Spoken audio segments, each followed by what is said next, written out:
What's up guys, I just got this 32-inch TCL Roku TV. This is particularly the 32S355 model, and in this video I'm going to be unboxing this TV, showing you everything that comes inside of the box, and at the end I'm going to be giving you a little bit of review of this particular TV. This TCL Roku TV also has Dolby Vision, it has a high definition picture quality, a simple customizable screen, and of course thousands of streaming channels. Now without wasting much of your time, I'll go ahead and unbox this TV.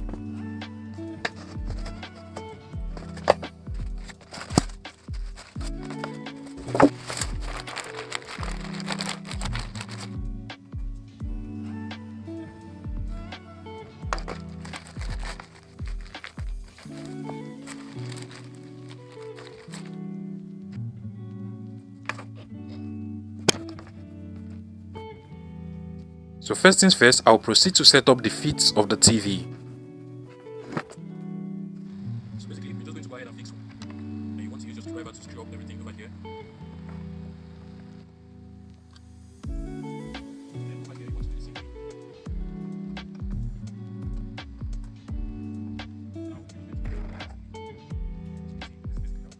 Now before we continue, this particular TCL Roku TV, that is the 32S355 model, actually has 3 HDMI ports. As you can see, this is HDMI 1, HDMI 2 and HDMI 3. Now this particular HDMI port actually comes with the HDMI ARC or eARC feature. Now it also has one USB-C port, and at the top over here we have the power and the reset buttons. Now it also comes with an antenna port, and over here you can actually connect your headphone jack.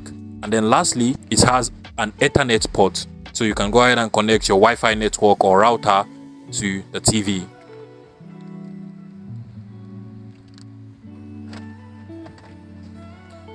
And finally, now that we have unboxed and fixed the feet of the TV, we can now go through the setup process on our TCL Roku TV. Now first things first, you have to make sure that your Wi-Fi network is turned on. So you want to scroll down and click on Setup Network. Now click on Wireless, set up new wireless connection. Now automatically your TCL Roku TV should be able to find all of the available Wi-Fi or hotspot network you can actually connect to. Then proceed to enter the password of your Wi-Fi network. I'll go ahead and enter mine. Once you're done, you want to scroll down and click on the connect option over here. Now the TV is basically searching for available updates, so once it finds an update, you want to go ahead and click on OK, and it is now installing that particular update. Once the update is downloaded, the TV will automatically turn on and turn off itself, so you also want to go ahead and give it some minutes.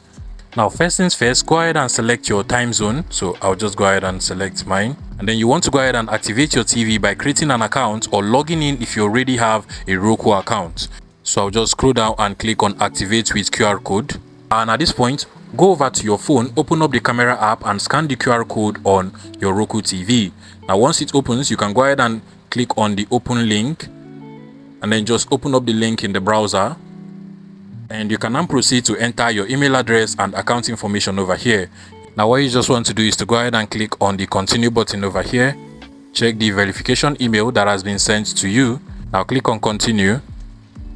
You can now proceed with the setup process on your mobile device. What you want to do is to go ahead and click on I agree, click on continue. Now at this point, you'll find out that your TCL Roku TV will automatically start updating apps and setting up the TV automatically for you. So you want to go ahead and give it some few minutes. Now the TV has successfully added all of the pre-installed apps, so we just go ahead and click on the done button, and just like that we have successfully set up our TCL Roku TV. Now from the home page over here, you can literally see that this TV actually has 3 HDMI input source, one of which is actually the ARC port. So you can literally see we have HDMI 1, HDMI 2 and HDMI 3, and it actually has the App Store as well. So if you come over to the shortcut over here, you're going to see the apps option. Go ahead and select it, which automatically opens up the Roku App Store for you. Now over here you're going to find apps from different categories. As you can see, we have different apps from over here, and you can just go ahead and select any app you want from over here. So I can go ahead and select the YouTube Kids app, which is over here, and then just click on add. Give it some few minutes and this particular app will be added to the home page of our TCL Roku TV, meaning that it has actually been downloaded and installed on the TV. The TCL Roku TV also has other interesting features. For instance, if you come over to the settings, you can literally see from over here that we actually have Apple AirPlay, which allows you to screencast and connect your TCL Roku TV to iOS devices like your MacBook and your iPhones. Under the system settings, this TV also has the HDMI-C option, which allows you to control other devices that are connected to your TV. It has a media player, so you can go ahead and connect USB devices to the TV as well. Basically, this is all I have to say about the TCL Roku TV for now. If you have any question about this particular TV, you can as well just go ahead and drop your question in the comment section. Trust me, I'm going to be making a proper review about this TV in the future, and I'm going to be answering all of your questions about the TCL Roku TV. If you find this video useful, please make sure you smash the like button and subscribe to this YouTube channel for more interesting tech tips like this one.